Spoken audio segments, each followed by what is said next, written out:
I wanted to talk a little bit more about Lookout Mountain and that project. Obviously, a crazy place. I mean, as the name would suggest, Lookout Mountain. It's on the Georgia-Tennessee border, and it was Seth Raynor. I mean, there are a million courses that claim this. I feel like that Seth Raynor's last course. I believe he died during construction.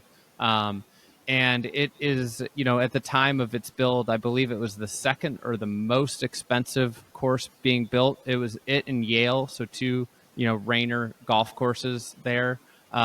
So this golf course, as the name would suggest, is a Raynor on a mountain, on a freaking mountain. It is a wild place. Despite, I think it was, I always, when I had gone there, I was like, God, this place could be so good with a brush up, because you could see what it could be.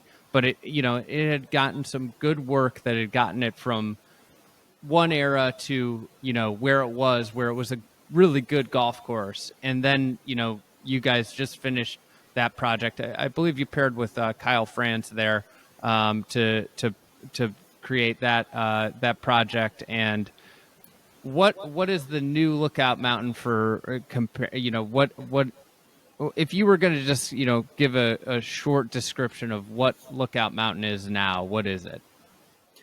It's the best of Raynor. So before we broke ground, I went everywhere I could for months, multiple times, multiple visits, Shore Acres, Chicago Golf, Blue Mound, which has maybe the best Raynor greens still existing, Fishers, Chicago. Chicago Golf has some of the best greens too for Raynor. And we just tried to see every single Raynor we could, and then make it the best 18 Raynor holes there were. Because the plan, so we were very fortunate to have a plan, a Raynor plan. A Seth Raynor plan is like the rarest of the rare. You find them with Donald Ross all the time, Tillinghast, okay, great, Perry Maxwell. Raynor, it's like we have a little bit of a plan at Mountain Lake, and I think there's 2 or 3, 4 others. I mean, there's not much that survived. So we had the full plan with every single bunker, green shape, even the green templates. Like 18 was the maiden. We knew 16 was the short. We knew 17 was the double plateau. I mean, we knew the punch bowls. We knew what every template pretty much were. Funny thing is, though, the club on the scorecard had 6 of them wrong, just because it's hard. Yeah, People don't. it happens. People aren't as crazy about this stuff as we are. But so we worked with Doug Stein, the past green chairman and everything, and he's like one of my favorite guys in the world. But he started. Start the Raynor Society? He did. Right? He Yes. did. He started the Seth Raynor He's a Society. great guy, and he knows more about Raynor than anybody. He's amazing. Him and Anthony Piappi probably know the most. But anyway, so we worked with him. We got all the templates correct, and he then agreed, and we figured that all out. And then we went from there, and we took like the best pieces, like the best. We kind of used like the best templates from these other clubs as like the guiding tool, and then riffed off of them a little bit. But Andy, it is so bold. I can't wait. It's fully grown in now. The greens are off the charts. I just can't wait. I hope people don't think it's too crazy, but it's because the land is so insane. But I truly believe it's going to be right there with Yale, Chicago Golf, Fishers as the best that Raynor has to offer. And I think it's only going to get better with age. It's slowly going to get better every year. Like 4 or 5 years from now, I think people are going to go visit and go, okay, like this is a masterpiece. And we spent so much time down there. I personally shaped 18 out of 19 greens down there. There was one I didn't get on because my son was being born last August 17th. And so that week I didn't get on the 5th green, but I got on all the others, and with a dozer shaping and finishing. And so we put our heart and soul in there. And we had Ben Warren, and I can't say enough about Ben Warren, Artisan Golf. That's his company, but he works a lot in Japan, and he's worked for Gill and Doak. I think he did for Corn Crenshaw. He built the one out there north of Meadow Club.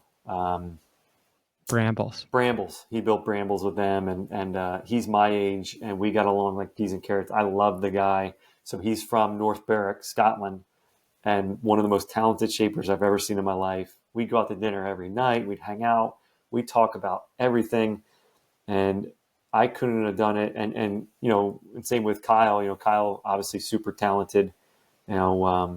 Has worked for everybody and does a lot of great work on his own. And so we teamed up because we felt like we were just so busy in both of our careers that if we could team up for a couple jobs, maybe they could be masterpieces. And I said this probably a couple months ago. I think looking back on my career, I think in 20 years I might look back on Lookout Mountain, and same with Kyle. We're probably going to be like, I don't think we could do any better. It might be the best work even then.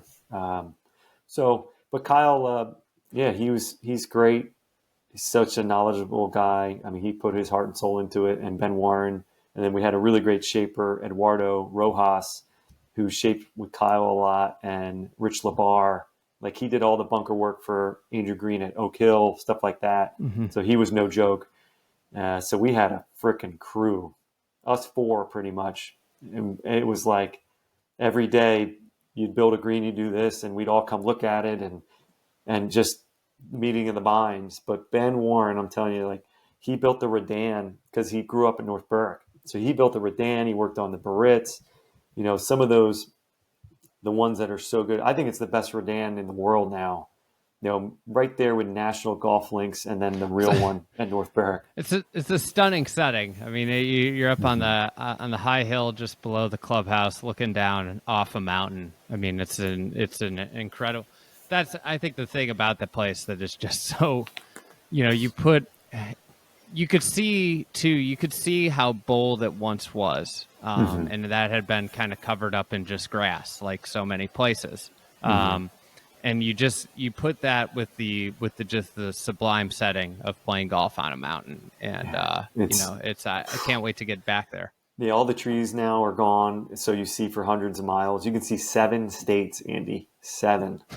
Yeah, it's amazing. And there's a plaque that talks about that, so I'm not lying. Like, it's actual fact up there. When you're on Lookout Mountain, you can see 7 states. But people never believe me. They're like, "Get out of here!" And I'm like, I show people. I'm like, "You see that plane? It looks like it's 1,000 miles away, but you can see a plane taking off." I'm like, "That's Louisville Airport, Kentucky." Like, that's how far you can see from there. So anyway, but to round off on that too, to finish up, Doug Stein, I think the really cool part about this is he calls it a completion. So it's not a restoration or a renovation. It's a completion, because Seth Raynor died during construction, and then they ran out of money, and then they had a hurricane that came up from Florida and everything, the Panhandle, and then just sat on Lookout Mountain and washed everything off of the golf course. They had just topsoiled and sprigged it in I want to say 26 was when that happened, or early 27, because Raynor died in like January 26. He did the plans in 25. And, so they had like a horrific 10-inch rainstorm, washed everything away. And they ran into so much rock. Like, we had 2 rock hammers going the entire time. And I'm talking, Andy, like the biggest excavator you've ever seen. I bet. Yeah, we had 2 of them going the entire time, just rock hammering. And so I think they never built the fairway bunkers because of the rock and the granite, and they just built the fill pads and then some of the bunkers around the greens. So he calls it a completion because the plan was never completed because of the money and the rain event and all that. And so Doug Stein's got a great take on it, and it's really cool. And anyway, but that's Lookout. I try to be as humble as possible, but it's hard to be humble about Lookout because we're so proud of that one. We really are.